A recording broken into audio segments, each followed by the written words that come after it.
গ্রামটির নাম কুসুমপুর। সে গ্রামটি যেমন সুন্দর, তেমনি সেই গ্রামের লোকারণ্য থেকে একটু দূরে জঙ্গলটিও ছিল ভীষণ সুন্দর। নানা রকম রং বেরঙের বাহারি ফুল, পাখির কিচিরমিচির ডাকে জঙ্গলটি সর্বদা মুখরিত থাকত।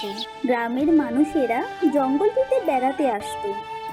ছোট ছোট ছেলেমেয়েরা ভীষণ আনন্দের সাথে জঙ্গলটিতে খেলা করত। সেই জঙ্গলের গাছের উঁচু ঢালে বাস করত একটি টুনটুনি পাখি। নিজের রূপ নিয়ে তার ছিল বড্ড অহংকার। একদিন একটি টিয়া আসে সে টুনির গাছের ঢালে। কেমন আছিস রে টুনি? অনেকদিন পর তোর সাথে দেখা হলো। এতদিন তো আমি মায়ের সাথে মামা বাড়ি ছিলাম। জঙ্গলে ফিরে ভাবলাম যাই, তোর সাথে দেখা করে আসি। দেখছিস না আমি আমার ডানা পরিষ্কার করছি? বিরক্ত করিস না, এখন যা এখান থেকে। যাচ্ছি টুনি, কিন্তু একটা কথা মনে রাখিস রে, এত দাম্ভিকতা ভালো নয়। টুনি সব পাখির সাথে এমন খারাপ ব্যবহার করত। ধীরে ধীরে সকলে টুনির সাথে কথা বলা বন্ধ করে দিল। কেউ আর তার সাথে মিশতে চাইতো না। একদিন সব পাখিরা মিলে ঠিক করলো তারা একটি পিকনিক করবে। তাই তারা পুরো জঙ্গল সাজাতে ব্যস্ত হয়ে পড়ল। কেউ ফুল দিয়ে গাছ সাজাচ্ছে, কেউ বা বাহারি রঙের পাতা দিয়ে, অন্যরা ফল সংগ্রহে ব্যস্ত। টুনি এসে বলল, আমিও তোমাদের সাহায্য করতে চাই। কিন্তু কেউ টুনির সাথে কোনো কথা বলল না। দেখ দেখ, অহংকারী টুনিকে দেখ। এসেছে আমাদের খাবার খেতে। কা কা, ঠিক বলেছিস বন্ধু। সবাই টুনিকে নিয়ে হাসাহাসি করছে। এটা দেখে টুনি ভীষণ রেগে যায়।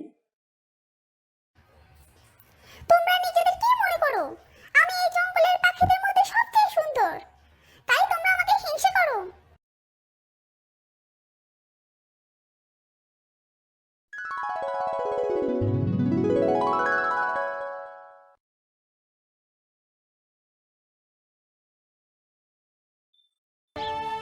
একদিন সেখানে একটি পরিবার বেড়াতে আসে, বাবা, মা আর মেয়ে।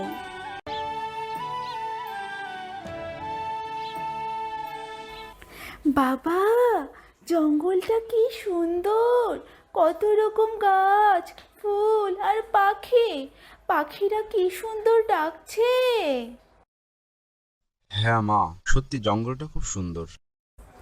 এতদিন তুমি যে পাখিগুলো ছবি বইতে দেখেছো, এখন সব পাখিগুলো তুমি এই গাছের ডালে দেখতে পাবে। মা দেখো, ওই টুনটুনি পাখিটা কি সুন্দর! আমার এটাকে চাই, আমি স্কুলে সবাইকে দেখাবো।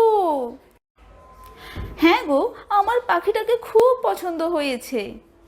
ঠিক বলেছো, ভীষণ সুন্দর এই টুনটুনি। কিন্তু বাবা, আমাদের সাথে তো কোনো খাঁচা নেই, পাখিটাকে বন্দি করবে কি করে? খাঁচা নেই তো কি হয়েছে, ঝুড়ি তো আছে।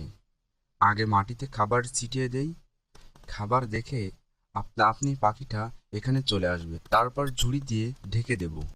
টুনি, ওখানে যাস না রে, এটা একটা ফাঁদ। যাস না বোন, যাস না। চুপ থাক কুৎসিত কাক, দেখতে যেমন কালো তুই তেমনি তোর কথার ধরন। এমনিতে আমার রূপ দেখে হিংসা না করে পুরিস, এখন আমার খাবারের দিকে নজর দিচ্ছিস? তোর কাজ কা কা করা, আমাকে নিয়ে ভাবতে হবে না।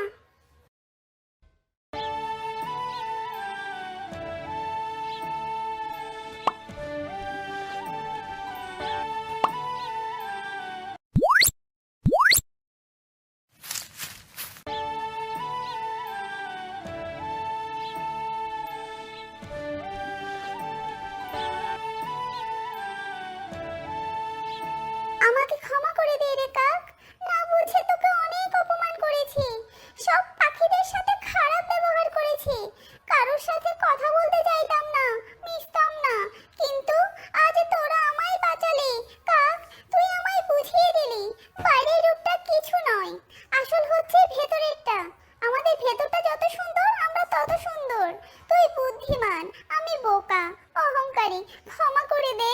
এরপর থেকে জঙ্গলে টুনি সবার সাথে মিলেমিশে থাকা শুরু করে আর কখনো সে কাউকে অপমান করে না।